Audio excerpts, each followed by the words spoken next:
We're living in this weird time where every uncomfortable feeling gets treated like a disease. Feeling sad? Take a pill. Feeling anxious? Take another one. It's like we've stopped asking why we feel the way we do and just try to shut it up as fast as possible. And the system's built for it. Doctors, pharma companies, they've become the first place people turn to.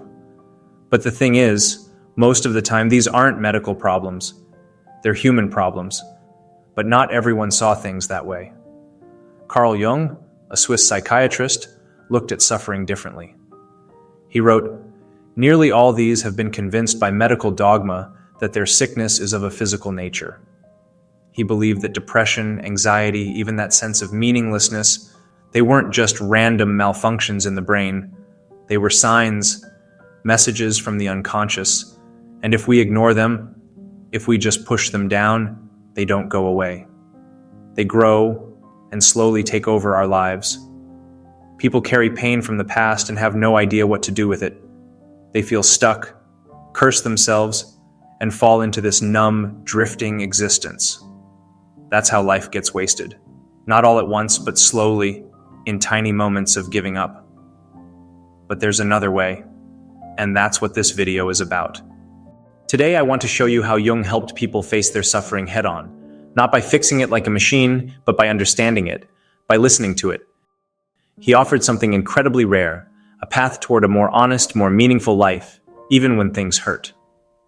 And this wasn't some cold, clinical theory. Jung actually lived it. He worked in early 20th century Switzerland, where healthcare looked nothing like it does today. He didn't care about money, one reason being that he was married to a wealthy woman. He just wanted to help people see what was really going on inside them. So, if you've ever felt like you're drifting, like your life is passing you by while you carry pain you can't name, this one's for you.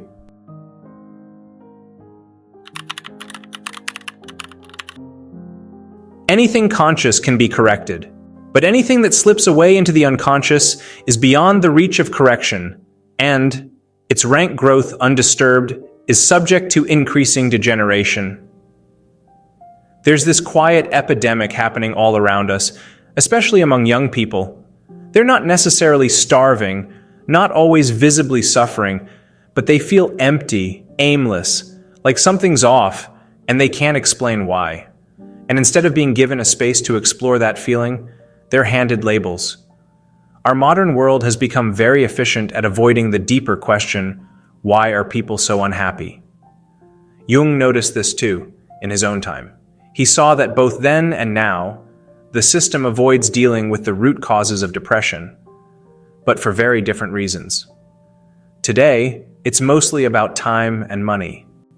Insurance companies don't want to pay for long-term therapy, and doctors are pressured to keep things quick, so the causes get skipped and treatment becomes surface level. Jung also didn't linger on causes, but not because he wanted to avoid them. It's because he believed that constantly digging into the past wasn't the answer. Instead, he wanted to know, where is your life trying to go now? What is this pain pointing you toward? From Jung's perspective, depression wasn't just a malfunction. It had intention. It wasn't random. It had a direction. He said that depression forces us downward. Not to punish us, but to reconnect us with something we've lost. Some human, instinctual part of ourselves that we've become disconnected from. And that hit especially hard during transitional times, like the so-called midlife crisis. Jung noticed that many people, as they aged, struggled when they tried to carry their youthful goals, dreams, and identity into a new phase of life, and those things no longer fit. That misalignment can lead to depression. The system of the self starts to break down, not because you're broken, but because something in you knows it's time to change. Jung was what's called a teleologist. He believed that life itself has a direction, a kind of built-in purpose that unfolds as we grow. And when things go wrong, when we get sick, face loss, or fall into depression, it's not always meaningless suffering. It might be life trying to get our attention. This was the solution.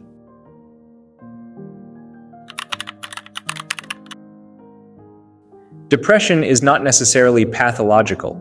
It often foreshadows a renewal of the personality or a burst of creative activity. As mentioned earlier, to Carl Jung, depression was not a malfunction of the mind, but a meaningful expression of the soul.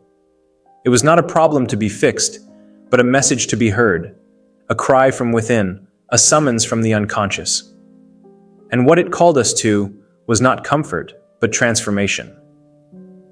Jung believed that our suffering was not random. It had direction, purpose, intelligence. Depression was, for him, a psychological demand, a kind of psychic gravity pulling us down not to destroy us, but to bring us into deeper contact with ourselves, not to break us, but to wake us up. This is why he did not try to suppress symptoms. Instead, he tried to listen to them. He would tell his patients to enter their depression fully, to surrender to the mood and note every image, every fantasy, every thought that arose. When the darkness grows denser, he wrote, I would penetrate to its very core and ground, and would not rest until amid the pain a light appeared to me. For in excessu affectus, in an excess of passion, nature reverses herself. This path, Jung insisted, was not for the faint of heart. It demanded a radical inner honesty. It asked you to meet yourself without filters, without excuses. And this meant confronting what he called the shadow. The shadow is everything we repress: our fears, desires, guilt, shame, weakness, the entire rejected side of the psyche. But the shadow isn't just negative. It also contains life, passion, creativity, vital energy that has been blocked or buried. And unless we face it, we will continue to project it onto others and remain strangers to ourselves. Everyone carries a shadow, Jung said. And the less it is embodied in the individual's conscious life, the blacker and denser it is. The key is to bring it to consciousness through dreams, art, self-reflection, and most of all, self-criticism. Not the kind that crushes you, but the kind that liberates you, that shows you what you've been hiding. Because once we become conscious of something, we can change it. But if it remains in the dark, it grows uncontrollably. And this is why depression, though painful, can be a threshold. If we take the risk to descend, we might come back with something real, something eternal, something ours. Jung once wrote, I would turn in rage against myself, and with the heat of my rage, I would melt my lead. I would wrestle with the dark angel until he dislocated my hip. For he is also the light and the blue sky which he withholds from me. The shadow, the depression, the internal chaos. It is not the enemy. It is the part of us that knows what we've forgotten, and it wants us to remember. One does not become conscious by imagining figures of light, Jung said, but by making the darkness conscious.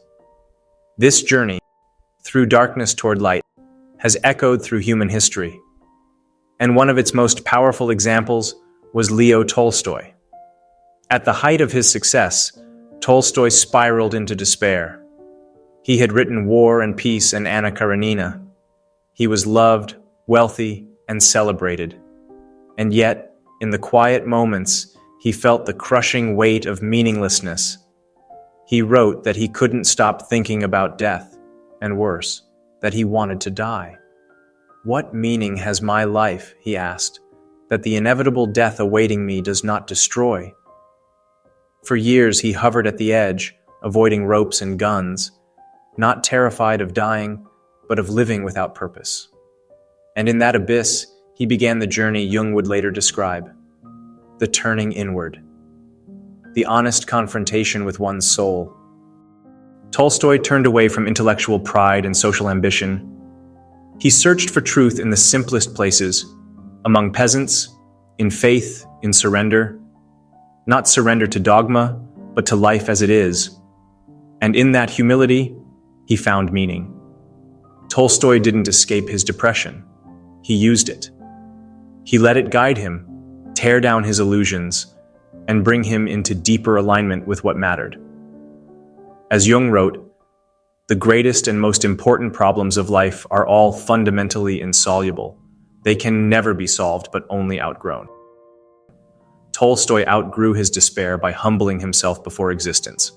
And so can we, but only if we're willing to look within, to stop dreaming through the world and awaken to our own hearts. But this is precisely what modern man fears. We've become so outwardly focused, so consumed with noise and progress, that we've lost our connection to the soul. Jung once spoke to a Pueblo Indian chief, a sun worshipper, who said something that stayed with him for life. The chief said, "The whites always want something. They are always uneasy and restless. We think they are mad. We think with our hearts, and you do not. And that is the root of our discontent. We no longer think with our hearts. We've abandoned the inner world. We've come to believe our ailments are purely physical, our suffering purely mechanical. But the truth is, modern man may one day wake to find he has missed half his life, not because he didn't try hard enough, but because he never listened to his soul." Life is a battleground, Jung said. It always has been and always will be. If it were not so, existence would come to an end. So if you're feeling lost, broken, or empty, that doesn't mean something is wrong with you. It may mean that something deeper is trying to emerge, that your depression is not the death of your story, but the painful beginning of your becoming. As Jung put it, every real solution is only reached by intense suffering. If you can face your shadow, if you can bear to meet yourself in the darkness, you may find what so many others have found. Not despair, not madness, but meaning.